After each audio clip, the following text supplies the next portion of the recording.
Assalamualaikum warahmatullahi wabarakatuh. Yang terhormat Ibu Rizky Ananda SSTMKes selaku dosen mata kuliah pada Kewirausahaan Kebidanan. Sebelumnya izin memperkenalkan diri, saya Richa Tudinia dengan NIM 2417008 dan satu rekan saya. Neng Rianti dengan NIM 2417006. Kami di sini akan mempresentasikan hasil dari proposal yaitu PMB yang kami namai dengan Rinia Medica. Baik, untuk mempersingkat waktu, mari kita langsung ke presentasinya. Di sini profil PMB Ibu dan Anak, yaitu nama usaha kami yang kami namai dengan Klinik Rinia Medica. Asalnya dari nama Rianti, yaitu Neng Rianti dan Nia, yang diambil dari nama saya, Rik Satudinia. Bagian Nianya, jadi kami namai dengan Klinik Rinia Medica. Maknanya sendiri yaitu memiliki kelembutan dan kekuatan untuk seorang wanita. Kesannya modern, elegan, dan feminim yang sangat cocok untuk klinik bidan yang mengutamakan kenyamanan dan profesionalitasnya seperti klinik yang kami inginkan. Visi dan misinya sendiri yaitu adalah menjadikan praktik mandiri bidan unggulan yang memberikan pelayanan holistik, aman, dan menenangkan bagi ibu dan anak melalui pendekatan kebidanan komplementer. Praktik mandiri bidan unggulan yaitu berarti tempat pelayanan kebidanan yang ini ingin menjadi yang terbaik dan dipercaya oleh masyarakat. Kemudian pelayanan holistik artinya pelayanan yang menyeluruh, mencakup aspek fisik, mental, dan emosional bagi ibu dan anak. Kemudian aman dan menenangkan artinya adalah menunjukkan bahwa pelayanan ini dilakukan dengan memperhatikan keselamatan serta kenyamanan untuk pasien. Kemudian pendekatan kebidanan komplementer yaitu maksudnya adalah menggunakan metode tambahan selain metode konvensional seperti relaksasi pijat atau hipnotis untuk membantu proses kehamilan dan persalinan dalam menenangkan ibu. Seperti yang kami akan nanti lakukan, inovasi pada klinik kami yaitu dengan menggunakan metode hypnobirthing. Kemudian misinya adalah memberikan pelayanan kebidanan berkualitas, aman dan ramah untuk ibu, yaitu fokus pada mutu pelayanan agar ibunya ini merasa aman dan dihargai selama proses persalinan dan kehamilannya.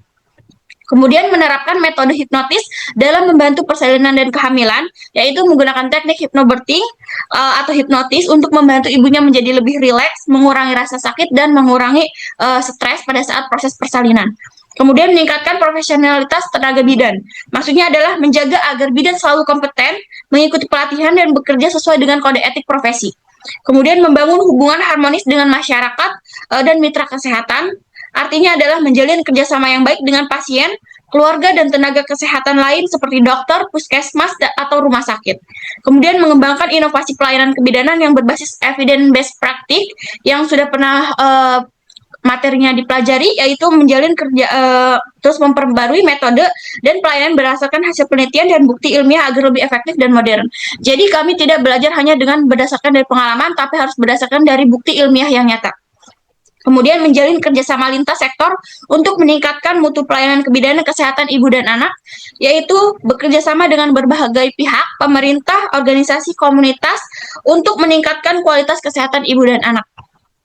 Kemudian perizinan dan administrasi, yaitu proses administrasinya adalah ada ijazah, STR, SIPB, KTP, MPWP, surat domisili, denah, dan kepemilikan tempat, dan pas fotonya 4x6. Kemudian ada persyaratannya, yaitu harus ada ruang tindakan, harus ada ruang konsultasi dan toilet. Kemudian airnya harus bersih dan limbah medisnya harus sesuai dengan standar. Kemudian peralatan medis yang lengkap dan harus steril. Kemudian tenaganya harus bidan yang pemiliknya dan memiliki izin tenaga tambahan. Kemudian pengajuan izin operasional yaitu registrasi OSSS, yaitu kita harus mengunggah dokumen yang tadi di depan, yaitu proses administratif, kemudian mendapatkan NIEB dan memverifikasi ke Dinas Kesehatan untuk mendapatkan terbit izin operasional. Kemudian masa berlaku dan pembaruannya berlaku sesuai STR, yaitu kurang lebihnya adalah 5 tahun dan perpanjangannya itu harus 6 bulan sebelum habis. Dan pengawasan evaluasinya yaitu harus Dinas Kesehatan lakukan pembinaan rutin dan fokus pada mutu pelayanan keselamatan pasien. Kemudian alur perizinan klinik bidan mandiri, yaitu kita harus ke IBI terlebih dahulu untuk mendapatkan surat rekomendasi IBI dengan melampirkan STR, ijazah, domisili, dan bukti keanggotaan aktif yang sudah tadi dilampirkan di proses administratif. Kemudian kita ke puskesmas setempat, yaitu untuk pengecekan lokasi dan kelayakan lingkungan, apakah layak dinalokasi atau posisi klinik kami, lalu kemudian diterbitkan surat rekomendasi ke puskesmas. Kemudian ke dinas kesehatan, yaitu melakukan verifikasi berkas dan survei lapangan, kemudian mendapatkan rekomendasi teknis. Kemudian DPM TPSP, yaitu ASS, mengajukan izin lengkap untuk memperoleh surat izin operasional mandiri. Kemudian sarana prasarananya, yaitu ada alat kesehatan dan fasilitas, ada beberapa yang sudah kami cantumkan di proposal kami. Ini secara singkatnya adalah totalnya, yaitu totalnya ada 157.600.000. Di situ sudah termasuk ke dalam semua alat-alat yang ada di klinik kami. Kemudian ada bahan habis pakai yang nanti akan dibeli, seperti contohnya adalah kain steril, kasa steril, dan yang lain-lain yang nanti akan kami beli terus-menerus, yaitu totalnya adalah 225.000. Kemudian persyaratan peralatan yang disesuaikan dengan dinas kesehatan yang seperti alat-alat set peralatan melahirkan, set KB, dan yang lainnya yang sudah kami sesuaikan dengan dinas kesehatan, yaitu totalnya adalah 20.230. Kemudian ada alat dan bahan yang digunakan untuk hypnobirthing, yaitu inovasi yang kami berikan di klinik kami, seperti alat-alat gimbal, aroma terapi, itu totalnya adalah 4.985. Dan di bagian tarif pelayanan akan dilanjutkan oleh rekan saya, yaitu Neng Rianti. Neng Rianti, dipersilahkan. Baik, terima kasih untuk Rizlatudinia. Di sini saya akan menjelaskan tentang tarif pelayanan. Dipersilahkan. Tarif pelayanan kebidanan. Di sini ada pemeriksaan umum. Yang pertama ada asam urat, itu dengan harga 25.000, dengan gula darah 20.000, untuk kolesterol itu 30.000. Dan di sini ada paket lengkap atau mencakup tiga-tiganya itu dengan harga 70.000. Kami memberi diskon 6,5%. Dan untuk pemeriksaan ibu hamil seperti ada HBsAg, HIV, sifilis itu masing-masing 50.000. Untuk HB dan golongan darah itu satu paket kita dengan tarif 30.000. Untuk paket lengkap ibu hamil itu 180.000. Itu sudah termasuk triple eliminasi, GDS, waktu, dan golongan darah. Untuk imunisasi, tarif imunisasi yang pertama ada BCG itu 50.000, poliotetes itu 25.000, DPT atau pentabio itu 50.000, IVP itu 50.000, TT ibu hamil atau tetanus toksoid itu 50.000, TT catin itu 100.000, HBO itu 100.000, PCP itu 50.000, rotavirus itu 50.000, dan campak itu 60.000. Ada paket imunisasi juga, BCG dan polio itu kami tarif 65.000, DPT plus rotavirus plus polio plus PCV itu kami tarif 140.000. Dan di sini ada struktur organisasi dan pengkajian. Struktur organisasi yang pertama ada bidan utama atau penanggung jawab pelayanan kebidanan dan hipnotis kebidanan sesuai inovasi kami. Yang kedua ada asisten bidan membantu pelayanan klinis dan proses persalinan. Ada administrasi itu mengatur data pasien, jadwal, dan keuangan. Ada cleaning service itu menjaga kenyamanan dan keamanan di tempat kerja. Ada rincian pengkajian karyawan. Yang pertama ada bidan utama itu dengan gaji 10 juta. Asisten bidan itu asisten bidan 2 orang itu kami tarif 4 juta. Administrasi itu 1 juta, cleaning service itu 500.000. Dan totalnya itu 15.500.000 itu untuk per bulan. Untuk per tahunnya 186 juta. Analisis SWOT yang pertama ada strengths atau kekuatan. yang terdiri dari layanan hipnotis kebidanan yang masih jarang tersedia. Yang kedua, bidan bersertifikat, berpengalaman dan aktif di IBI. Yang ketiga, fasilitas modern serta lokasi strategis di pusat kota Serang. Pelayanan lengkap, pemeriksaan umum untuk ibu hamil dan imunisasi. Yang selanjutnya ada weakness atau kelemahannya. Yang pertama ada modal awal besar untuk peralatan medis. Yang kedua ada promosi dan branding masih terbatas. Yang ketiga ada ketergantungan pada bidan bersertifikat hipnotis. Yang keempat jumlah tenaga kerja sedikit sehingga beban kerja tinggi. Selanjutnya ada opportunity atau peluang. Peluangnya itu ada empat. Ada yang pertama ada meningkatkan minat ibu pada persalin alami dan tenang. Yang kedua dukungan pemerintah terhadap praktik kebidanan mandiri. Yang keempat itu potensi kerja sama dengan rumah sakit dan klinik swasta. Yang keempat itu tren hypnobreathing yang semakin banyak diminati masyarakat. Yang selanjutnya ada threat atau ancaman. Yang pertama ada persaingan dengan klinik dan rumah bersalin modern. Yang kedua itu perubahan regulasi izin praktik. Yang ketiga itu resiko menurunnya kepercayaan masyarakat baru. Yang keempat itu kenaikan biaya dan operasional dan alat medis.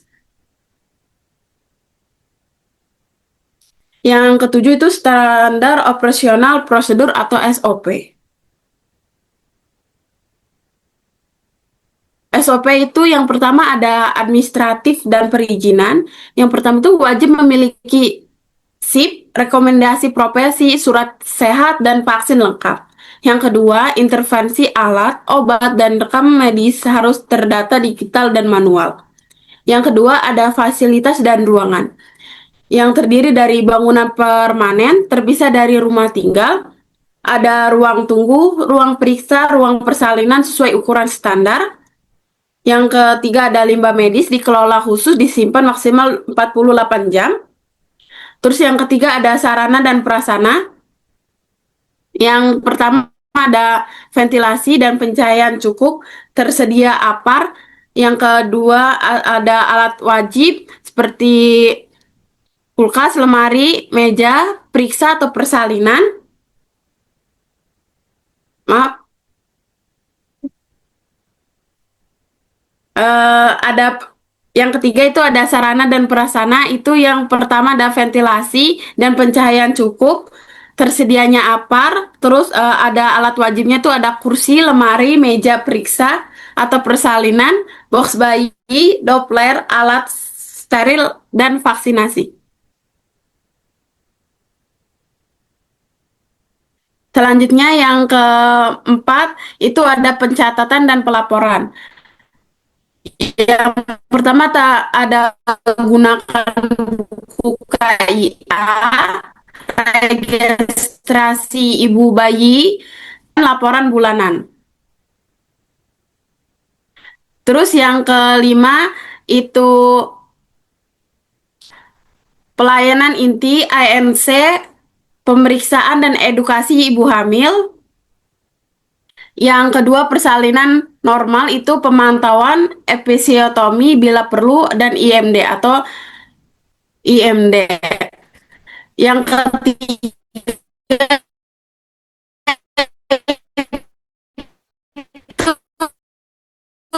nifas dan neonatal atau sih. Yang keempat itu KB konseling tindakan atau yang disebutnya AKDR. 6 itu gawat darurat, tata laksana, preeklamsia, eklamsia, pendarahan shock, asefeksia bayi dan rujukan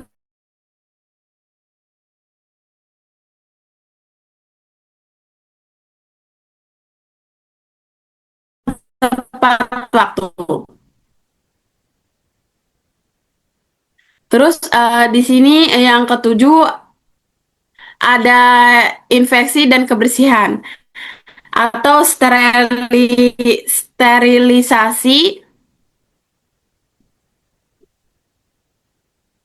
atau sterilisasi alat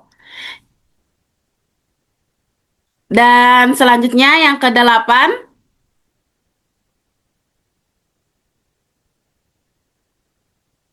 ada edukasi dan konseling, itu tentang nutrisi, imunisasi, persiapan persalinan, dan tanda bahaya kehamilan. Yang kesembilan, monitoring dan evaluasi mutu atau audit internal, evaluasi hasil pelayanan, dan laporan ke Dinkes.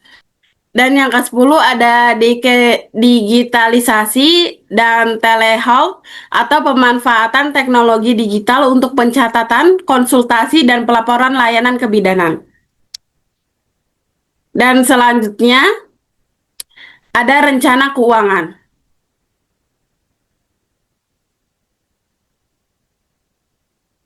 Di sini estimasi modal awal, modal awalnya itu ada sewa bangunan dan renovasi itu dengan harga 50 juta. Terus ada perizinan dan administrasi itu 9.350. Ada penggadaan alat dan sarana prasarana itu 150.600, dan ada promosi dan branding itu 10 juta, gaji awal 3 bulan atau cadangan itu 46.500. Itu modal awalnya jumlahnya 273.450. Selanjutnya ada estimasi pendapatan bulanan, dan ini ada jenis pelayanannya seperti pemeriksaan kehamilan itu di tarif 150.000. Rata-rata pasien bulanannya itu kisaran 50 pasien, itu total pendapatannya bisa dengan 18 juta. Terus jenis pelayanan seperti persalinan normal itu 1.500.000 di tarifnya, itu rata-rata pasien per bulannya itu 20.000, 20 orang,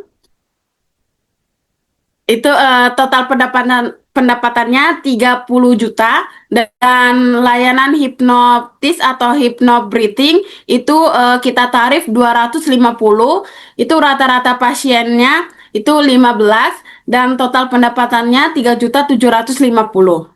Dan perawatan nifas dan bayi itu kita tarif 300.000, itu rata-rata pasiennya 20, dan total pendapatannya itu 6 juta. Dan total semuanya itu 57.750. Di sini denah peta klinik. Di sini yang pertama ada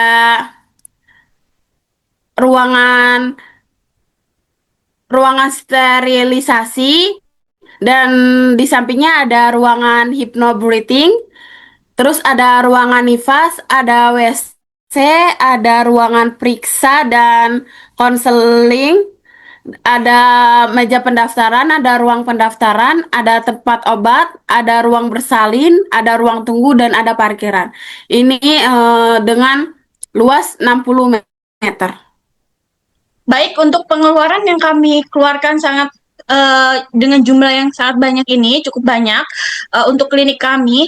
Bukan bermaksud kami untuk mengambil dengan harga-harga yang mahal, tapi kita mementingkan untuk kenyamanan dan keamanan fasilitas bagi pasien. Jadi kita ingin memberikan fasilitas yang sangat aman dan nyaman bagi pasien tanpa memikirkan apakah nanti dalam jangka panjang si fasilitas ini akan rusak atau tidak. Jadi kami menentukan membeli barang itu harus bisa digunakan dengan jangka panjang walaupun harganya memang cukup tinggi. Baik, terima kasih. Itu saja yang bisa kami sampaikan. Kurang lebihnya kami pamit undur diri. Wassalamualaikum warahmatullahi wabarakatuh. Sebelumnya kami akan melakukan slogan klinik kami. Klinik Krinia Medica, sentuhan lembut untuk awal kehidupan.